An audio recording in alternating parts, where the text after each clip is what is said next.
Olá, meu nome é Ricardo Cavalli, eu sou professor do Departamento de Ginecologia e Obstetrícia e hoje eu vou conversar com vocês sobre prematuridade. Pois bem, inicialmente nós vamos apresentar alguns conceitos. O que seria o parto pré-termo? O que seria a prematuridade? O parto pré-termo é definido aquele que ocorre entre a 22ª e a 37ª semana de gestação. Ou seja, a partir da 22ª semana, quando nós já temos viabilidade do feto, e antes da 37ª semana, que é quando nós completamos o termo. Nós subdividimos esse parto pré-termo em 3 grandes grupos. O parto pré-termo extremo, que ocorre abaixo de 32 semanas. O pré-termo moderado, que ocorre entre 32 e 34 semanas.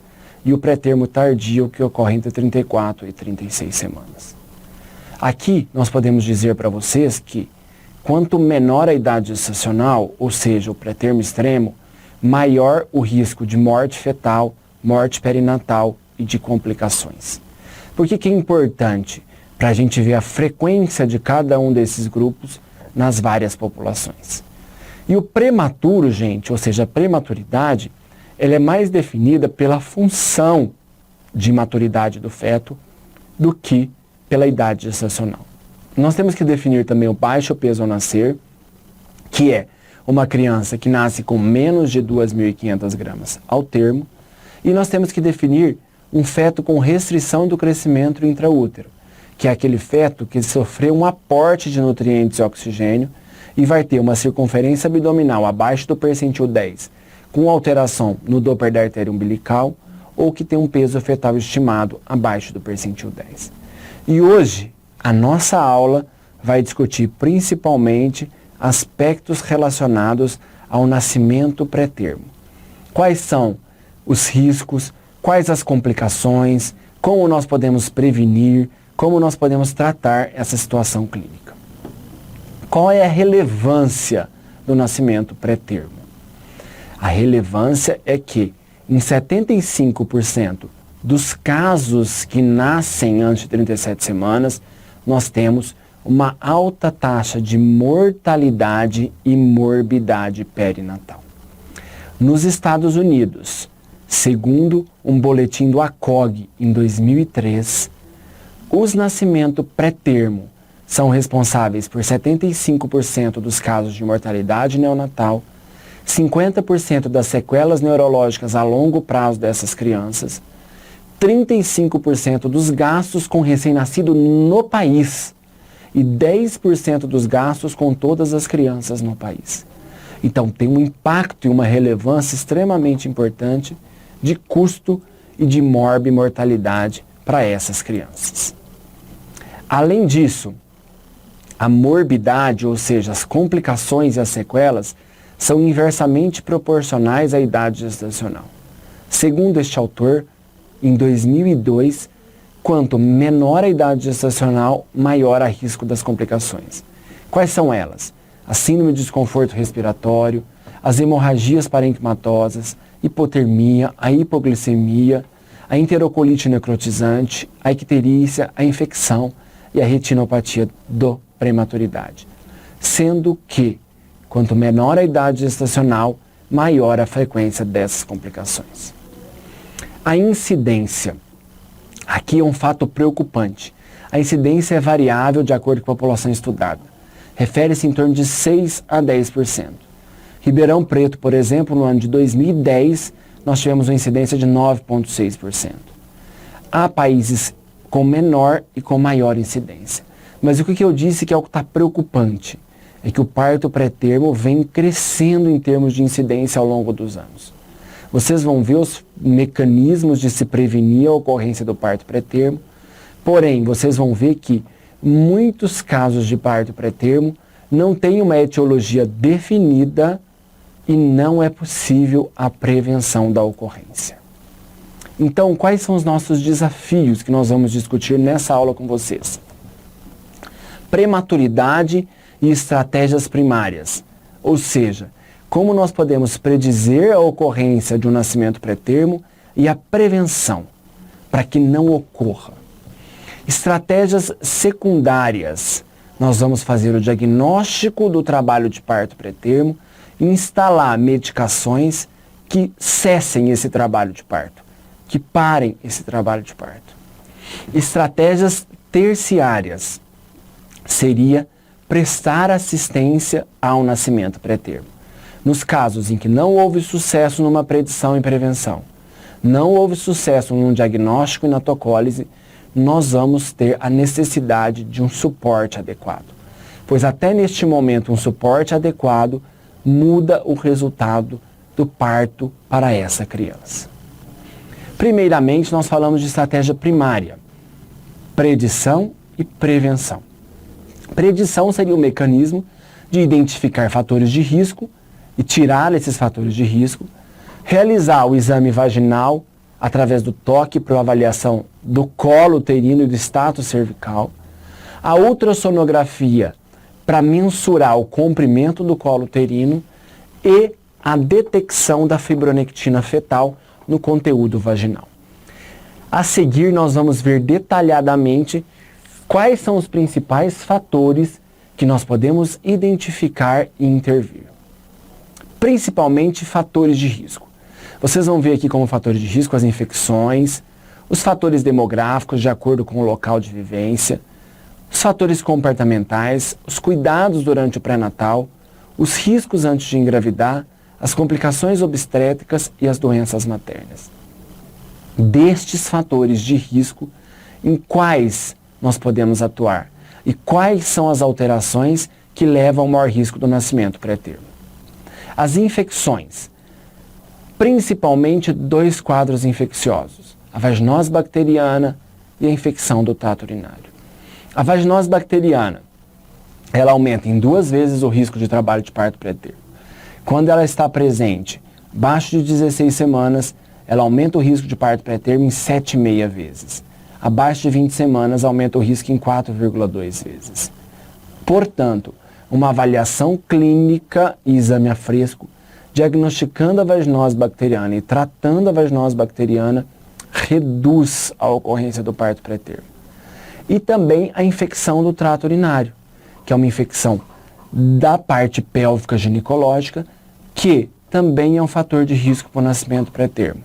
E nesse sentido, a urina tipo 1 e a urocultura podem ser fatores desencadeantes desse processo. Por que as infecções aumentam o risco de trabalho de parto pré-termo? Porque as infecções liberam substâncias pró-inflamatórias a nível sistêmico, na circulação sistêmica, que podem ativar a contração uterina e levar ao trabalho de parto pré-termo. Os dados demográficos, que nós devemos considerar? Idade materna, paciente muito jovem ou muito idosa, tem maior risco. A muito jovem, muitas vezes, por pré-natal, gravidez não planejada, infecções, condições socioeconômicas desfavoráveis, e a idade avançada quando ela tem doenças associadas. As condições socioeconômicas desfavoráveis levam a pré-natal inadequado, infecções, a etnia de classes sociais desfavoráveis e o estado civil de pacientes solteiras ou separadas com gravidez não planejada aumentam o risco do parto pré-termo. Nos fatores comportamentais, o tabagismo está associado a um aumento de risco de parto pré-termo. A drogadição, a cocaína, está associado a baixo peso ao nascer, restrição e parto pré-termo. Os erros nutricionais, tanto baixo ganho de peso quanto o ganho de peso excessivo, e o exercício físico excessivo. Aqui, principalmente, é o estresse e a liberação de substâncias tóxicas nos fatores comportamentais, levando ao parto pré-termo. Os cuidados pré-natal. Nós sabemos que o pré-natal ausente ou inadequado, ele está associado a maior risco de parto pré-termo e baixo peso ao nascer.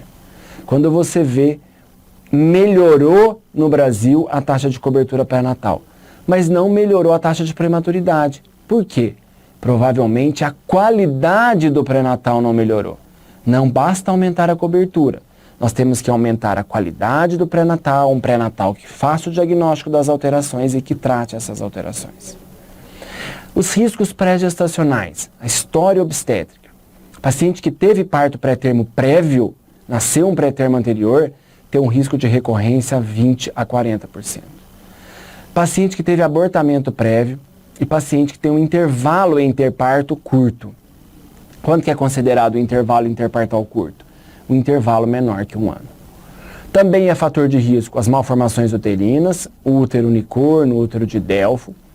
Por quê? Essas malformações uterinas, as cirurgias uterinas prévias, elas podem diminuir a capacidade de extensão desse útero. E aí, nesse processo da evolução da gestação, se leva a uma sobredistensão uterina e predispõe ao aparecimento das contrações uterinas.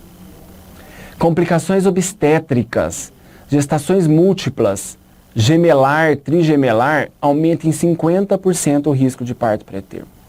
Ou seja, você aumenta o conteúdo intraútero. A incompetência isquiocervical e a síndrome do colo curto levam a uma incapacidade do orifício interno do colo em manter essa gestação e, portanto, a maior risco de parto pré-termo. O aumento do volume de líquido amniótico, sobredistensão, patologias como malformações do sistema nervoso central ou atresias do trato gastrointestinal, esse feto não deglute o líquido amniótico, leva a um polidrâmino e uma alteração. Os sangramentos vaginais, também com placenta prévia, descolamento de placenta, predispõem à produção de substâncias pró-inflamatórias locais, levando à atividade uterina. Como também as malformações fetais levam ao parto pré-termo. Doenças maternas graves, aqui principalmente as síndromes hipertensivas, o lúpus e a síndrome de anticorpo antifosfolípide, as nefropatias, as endocrinopatias, tireoidopatias, o hipertireoidismo, a diabetes mellitus do tipo 1 e tipo 2 e a má adaptação uteroplacentária podem levar a alterações do crescimento e vitalidade fetal ou alterações clínicas maternas com a necessidade de um parto pré-termo. Os fatores de risco anteriores que nós estávamos discutindo eram fatores de risco que levam ao desencadeamento do trabalho de parto pré-termo. Aqui seriam indicações clínicas em que a doença da mãe ou as condições do feto são comprometidas e há necessidade de se interromper a gestação prematura ou pré-termo por indicações clínicas maternas ou fetais. Nós vamos passar agora para o segundo tópico, o exame vaginal. Todos os fatores de risco, gente, nós temos que evitar eles para prevenir o parto pré-termo. O exame vaginal, quando nós vamos avaliar e fazemos o toque e esse colo já está dilatado ou já está modificado.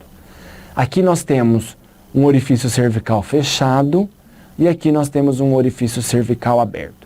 Muitas vezes a paciente vai ser sintomática. É muito raro você detectar um exame cervical alterado em uma paciente assintomática. E é muito difícil uma avaliação quantitativa, ou seja, o quanto está modificado ou não esse colo uterino. A avaliação ultrassonográfica. Esta sim, ela é mais capaz de predizer o parto pré-termo. Quando que nós vamos avaliar a mensuração do colo uterino? E aqui vocês estão vendo uma imagem de uma ultrassonografia por via transvaginal que é mensurado o comprimento do colo uterino. E embaixo vocês veem um gráfico onde vocês têm o comprimento do colo uterino e aqui vocês têm o risco do nascimento pré-termo. Quanto menor o comprimento do colo, maior o risco do nascimento pré-termo. E qual é o corte que tem se utilizado na literatura? Nos casos com colo abaixo de 25 milímetros, aumenta o risco de parto pré-termo em 2,7 vezes. E aqui vocês vão ver que nós temos uma medida preventiva específica, que nós dissemos para vocês que nós vamos predizer através do colo curto. Quando a gente prediz através de fatores de risco, nós evitamos o fator de risco. Ou seja, se a paciente fuma e fumar leva a trabalho de parto pré-termo, nós evitamos o cigarro. Se a paciente tem infecção, infecção leva ao trabalho de parto pré-termo, nós tratamos a infecção. E quando a paciente tem um colo curto ao ultrassom, ou seja, menor que 25 milímetros, aqui nós vamos medicar essa paciente com progesterona 200 microgramas via vaginal ou via oral uma vez ao dia. Ou seja, nós vamos dar algo que vai relaxar essa fibra do útero, evitar a contração uterina e prevenir a ocorrência do parto pré-termo. Quando nós queremos predizer o parto pré-termo medindo o colo em paciente que está tendo atividade uterina, O cutoff desse colo é de 15 milímetros. A fibronectina fetal é uma proteína do feto que está presente entre os tecidos fetais e o âmnio córeo, as membranas coreoamnióticas. O que se tem hoje na literatura? Que o aumento da fibronectina fetal no conteúdo vaginal aumenta o risco do nascimento pré-termo. Porém, é um teste preditivo fraco. O que tem mais se utilizado com a fibronectina fetal? É a ausência da fibronectina fetal no conteúdo vaginal, ou seja, um teste negativo, e o não nascimento pré-termo. Vejamos, quando você tem testes de fibronectina fetal, qual que é a sensibilidade para o parto abaixo de 37 semanas? 50%. Ou seja, você faz um teste, o teste dá positivo, você fala para a paciente, você tem 50% de chance de ter um parto pré-termo. Você não está mudando em nada esse prognóstico. Parto abaixo de 34 semanas, abaixo de 34 semanas, 50%. Parto dentro de uma semana, 70%. Ou seja, o teste é pouco sensível para falar em nascimento pré-termo. Porém, vejam aqui ao lado, a especificidade. O teste é específico. Quando ele é negativo, existe uma baixa probabilidade de nascimento pré-termo. Portanto, prevenção, gente. Intervenção e identificação de fatores de risco. Tratar infecções ginecológicas e evitar fatores de risco. E progesterona, que nós falamos. Em que situação? No colo curto, a ultrassom, menor que 2,5 centímetros. E uma outra condição que eu não citei até o momento e que vale a pena ser comentado, é que hoje nós estamos indicando progesterona para pacientes que têm antecedentes de parto pré-termo em gestação anterior prévia sem um fator de risco estabelecido. Ou seja, houve um trabalho de parto espontâneo. E já digo para vocês que em torno de 40% a 60% das pacientes não existe fator de risco. E a progesterona vai ter seu papel para prevenção na paciente com fator de risco não estabelecido, ou seja, num parto pré-termo idiopático e no colo curto, a ultrassonografia. Diagnóstico. Vamos para as estratégias secundárias de prevenção. Primeiramente, avaliar idade gestacional e maturidade fetal. Se nós estamos diante de um trabalho de parto pré-termo, nós precisamos saber quantas semanas tem esse feto. Segundo, ver se está tendo trabalho de parto pré-termo e decidir ou não por inibir esse trabalho de parto pré-termo. Nós sabemos que, acima de 36 semanas, mesmo sendo pré-termo, o benefício de se inibir é muito pequeno. Não tem vantagem de se instalar uma droga para parar a contração uterina. Abaixo de 36 semanas nós indicamos. E o maior benefício seria abaixo de 34 semanas. Por que abaixo de 34 semanas? Porque abaixo de 34 semanas nós temos a chance de fazer o corticoide para ativar a maturidade pulmonar fetal. Como que nós vamos fazer o diagnóstico do trabalho de parto pré-termo? A presença da contração uterina ritmo irregular, 2 em cada 10 minutos, 4 a cada 20 minutos, 8 a cada 60 minutos. E a alteração do colo uterino, dilatação maior que 1 centímetro ou uma mudança com esvaecimento progressivo. Digo para vocês, muitas vezes nós não vamos esperar a modificação do colo uterino e vamos iniciar uma tocólise na presença da contração uterina. Porque quanto mais tardio nós instalarmos um processo de tocólise, menor é a nossa chance de ter um sucesso para essa inibição. Portanto, o diagnóstico clássico envolve atividade uterina e dilatação do colo. Mas digo que muitas vezes nós vamos iniciar uma tocólise sem a modificação do colo. Então, nós vamos determinar a idade gestacional pela data da última menstruação, pela medida da altura uterina e pela ultrassonografia. Está aqui. Determinamos a idade gestacional. Maior que 36 semanas, não vamos inibir. Vamos permitir o nascimento. Entre 34 e 36 semanas, vamos inibir, mas não vamos fazer corticoide para maturação pulmonar. E abaixo de 34 semanas, nós vamos inibir o trabalho de parto pré-termo e vamos fazer corticoide para ativar a maturação pulmonar. Quais são essas medidas para tocólise? Internada. Essa paciente, se está na unidade básica de saúde, tem que ser referenciada para o sistema terciário. Se está no sistema terciário e chegou, ela tem que ser internada. Medidas gerais, repouso. Não dá para ela fazer atividade física, ela está em trabalho de parto pré-termo. Apoio psicoterápico, o estresse pode piorar o quadro. Evitar toques excessivos. O toque pode levar à infecção, à produção de prostaglandina local, ativar a atividade uterina. E atuar sobre fatores de risco, infecções, tabagismo, uso de drogas e a droga tocolítica que vai inibir o trabalho de parto. Na propedêutica inicial, nós vamos fazer uma avaliação clínica materna, ou seja, avaliar o status e a condição materna, a presença de doenças associadas. Nós vamos pedir um hemograma, uma urina do tipo 1 e uma urocultura. Nós vamos rastrear processos infecciosos urinários ou sistêmicos. Nós vamos pedir um SWAB vaginal e endoanal para estrépito do grupo B. Aqui é um ponto extremamente importante. Por que o SWAB? Porque a infecção pelo streptococcus ou a colonização, desculpem, que leva ao trabalho de parto pré-termo? Não. Então, o que é importante, Ricardo? Rastrear o streptococo. Porque essa paciente pode ter o canal de parto colonizado pelo estrépito. Se for nascer essa criança é pré-termo, vai passar por esse canal de parto que está colonizado pelo estrépito. Ele pode ter uma infecção pelo streptococo precoce e levar à morte fetal.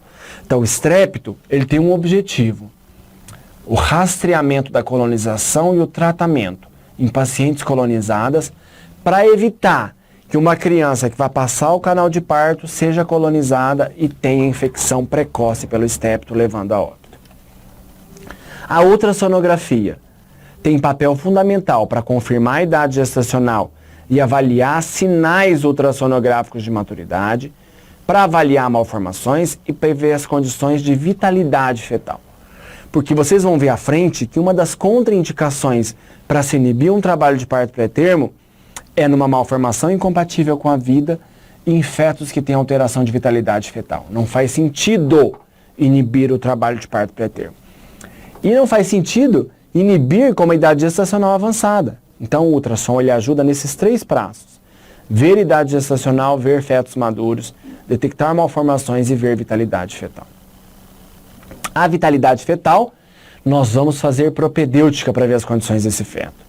Aqui vocês veem o equipamento de cardiotocografia. Isso pode, serve e deve ser feito para avaliar a vitalidade fetal. E aqui um equipamento de ultrassonografia, uma imagem de Doppler, que também nos ajuda a avaliar as condições fetais.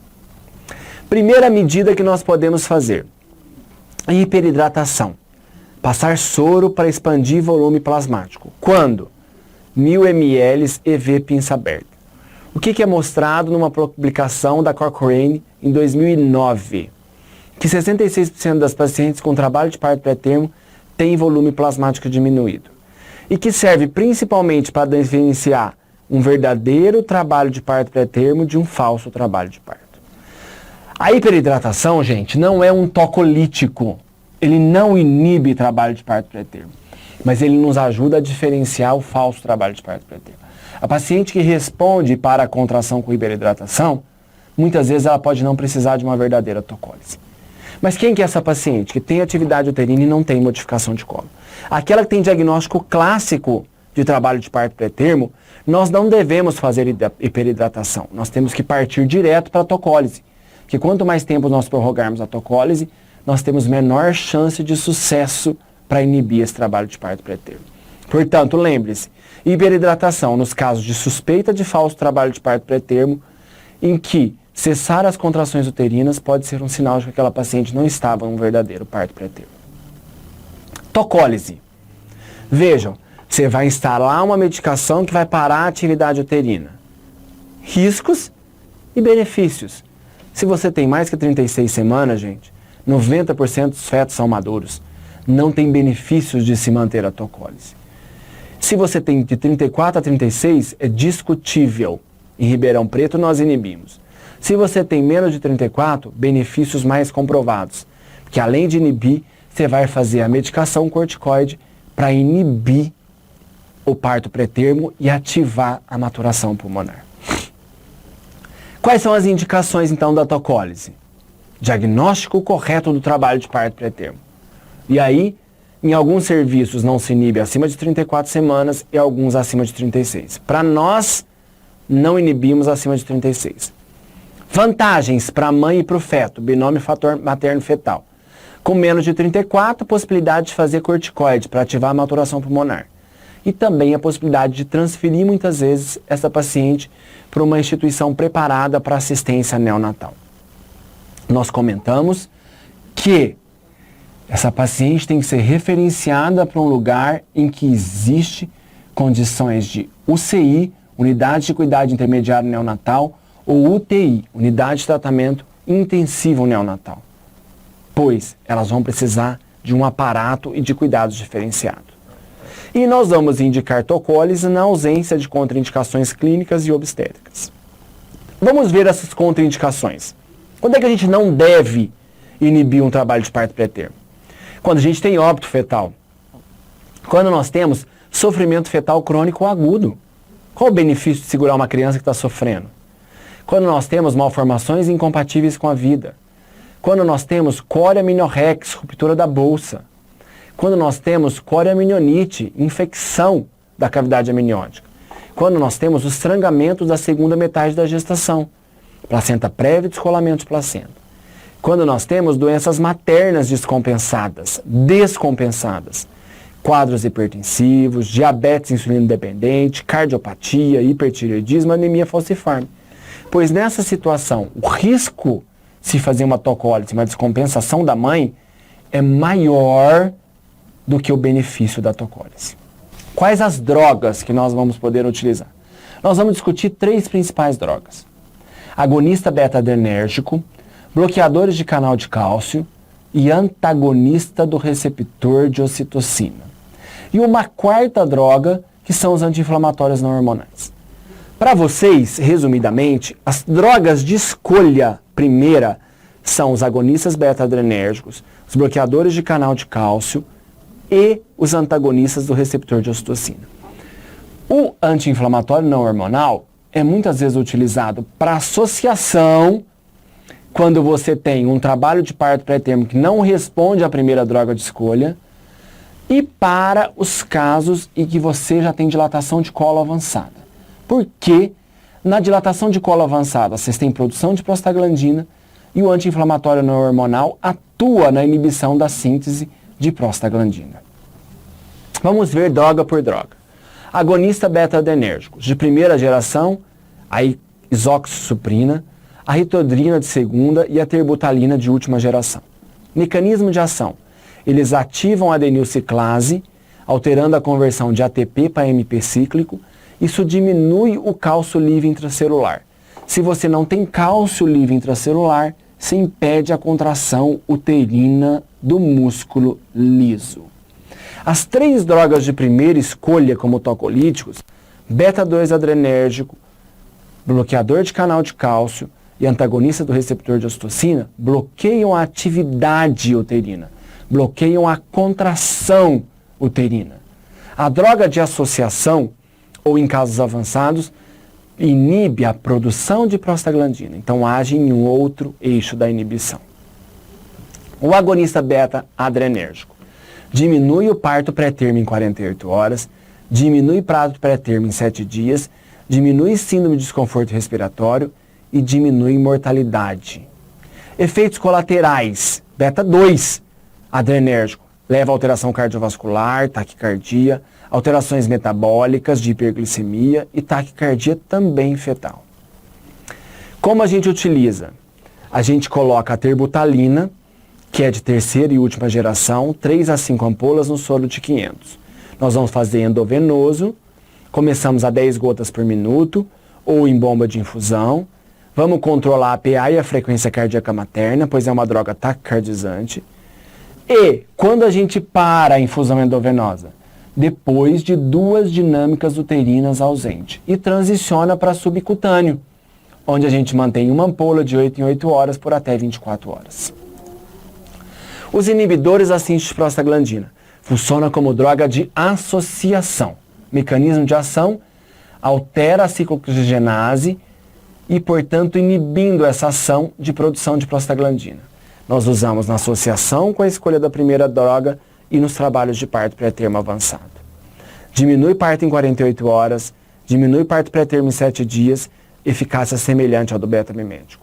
Efeitos colaterais: gastrointestinais maternos, plaquetopenia, altera a função renal do feto, levando ao oligoâmnio e pode levar a fechamento precoce do duto arterioso. Os anti-inflamatórios não podem ser utilizados por mais de 48 a 72 horas e não podem ser utilizados em fetos com idade gestacional acima de 34 semanas.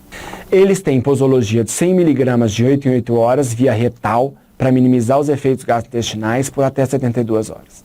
A droga é endometacina, ou quando a endometacina está fora do mercado, a gente tem utilizado outros anti-inflamatórios e a idade gestacional recomendada até 32, 34. Nifedipina, bloqueador de canal de cálcio. Impede a entrada do cálcio extracelular, aumenta a saída do cálcio intracelular. Se não tem cálcio, não tem contração uterina. Qual que é o risco e a desvantagem? Não existem grandes estudos placebos controlados. Mas já se sabe que diminui parto pré-termo em 48 horas, comparados ao beta-miméticos, diminui parto pré-termo aos 7 dias, melhora resultado perinatal e tem menores taxas de efeito colateral. Em muitos serviços é a droga de primeira escolha, porque o beta-mimético tem muita taxa de efeito colateral. Então, para iniciar a tocólise, bloqueador de canal de cálcio ou beta-2 adrenérgico. Hoje há uma tendência mundial a se utilizar bloqueador de canal de cálcio por menores taxas de efeitos colaterais. Em Ribeirão nós ainda utilizamos o beta-2 adrenérgico. Posologia: nifedipina regular, 30 mg dose de ataque, até 60 em 1 hora. Manutenção 24 horas. 20 mg de 4 em 4 horas ou 6 a 6 em 6 horas. Antagonista do receptor de ocitocina: atosiban. Mecanismo: compete pelo receptor de ocitocina que causa contração uterina. E tem menores taxas de efeitos colaterais. Diminui parto pré-termo em 48 horas, diminui parto pré-termo em 7 dias e eficácia similar ao beta-mimético. Menores taxas de efeitos colaterais, porém custo elevado. Uma tocólise com nifedipina custa em torno de R$10, com beta-2 adrenérgico R$10, com antagonista de receptor de ocitocina em torno de R$1.000. Então um custo mais elevado, mas é uma droga também boa de ação. Efeitos adversos gastrointestinais, intolerância, e bem menores que o beta-mimético, que é taquicardizante. Efeitos colaterais: cefaleia e tontura e reação alérgica, mas são efeitos leves. Você tem um esquema completo que vem na bula, uma dose de ataque de 6,75 mg EV em bolos e uma dose de manutenção que pode ir de 3 horas até 48 horas. Vejam que nos 3 esquemas preconizados, beta-2 adrenérgico, esquema de manutenção 24 horas, bloqueador de canal de cálcio 24 horas e antagonista de receptor de ocitocina de 24 a 48 horas. Após esse tempo de tocólise, não se indica droga de manutenção por mais tempo. Escolha da medicação. Primeiro aqui vocês já veem presença de doenças intercorrentes. Cardiopatia, hipertensão, hipertireoidismo e diabetes são contraindicações para beta-2. Vocês sabem que essas drogas são taquicardizantes, hiperglicemiantes, então é contraindicada. Então aqui ou nós vamos utilizar, se nós vamos ter bloqueador de canal de cálcio ou antagonista do receptor de ocitocina.